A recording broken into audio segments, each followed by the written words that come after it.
All right, today we're diving into one of the great classics of Japanese literature, Natsume Soseki's Kokoro.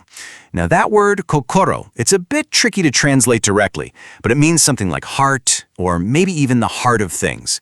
And trust me, it's a fitting title for this really haunting story about friendship, secrets, and a past that just refuses to stay buried.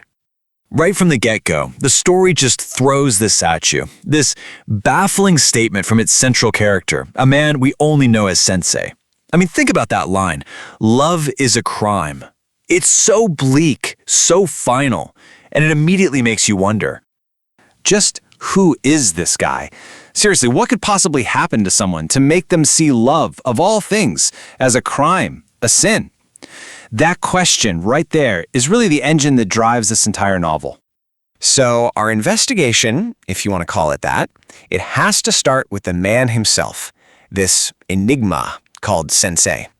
He's this reclusive, deeply sad person, and we're going to start trying to piece his mystery together right now.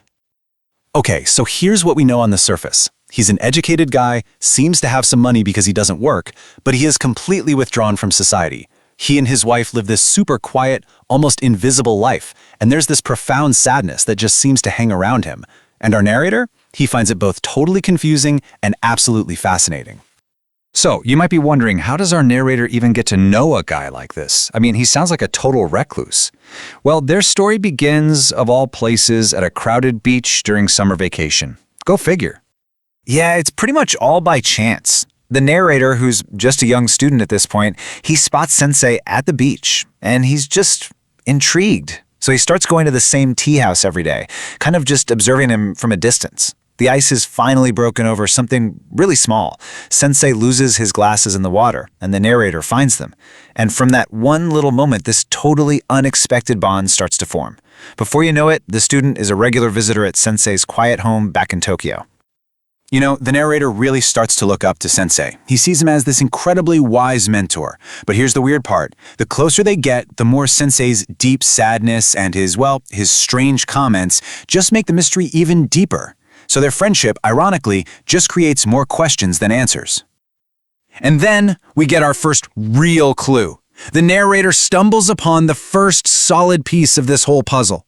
It's this strange, unbreakable ritual that Sensei has, and it points to something, some deep, hidden wound from his past.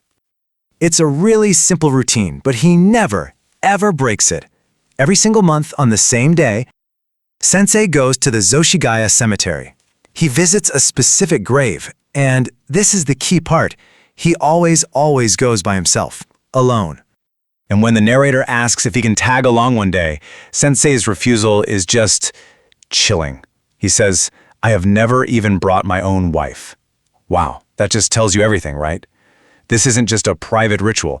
It's a secret he is actively keeping from the person who should be the closest to him in the entire world. The plot thickens, though, when the narrator talks to Sensei's wife. She gives him this huge piece of context. She says her husband wasn't always like this, that he changed completely after a close friend from his university days died an unnatural death. And just like that, you can draw a straight line from that grave in the cemetery to all of Sensei's pain. So you see, this secret past, it's not just some sad memory he carries around. No, it's way more than that. We start to see how it has completely poisoned his entire view of the world and of every single person in it. He's always giving the narrator these bitter little warnings, and they always seem to come from a place of deep, personal betrayal. He keeps coming back to money, saying that's the thing that turns good people into villains. It really makes you think he once trusted someone he thought was decent, and then got completely, horribly burned when money got involved. And this is the central contradiction of Sensei, isn't it? If you look at his actions, he's calm, he's kind, he's gentle to the narrator and his wife. He seems like a good man. But then you listen to his words, and it's just this constant stream of cynicism and pain, always warning the narrator to trust no one. It's like he's two different people. So in the end, Sensei is just a total puzzle. Even to the two people who know him best. His wife, Oku-san, she remembers the man he used to be. For her, he's this kind but deeply troubled husband, and she just can't figure out why he's so sad. And then there's the narrator.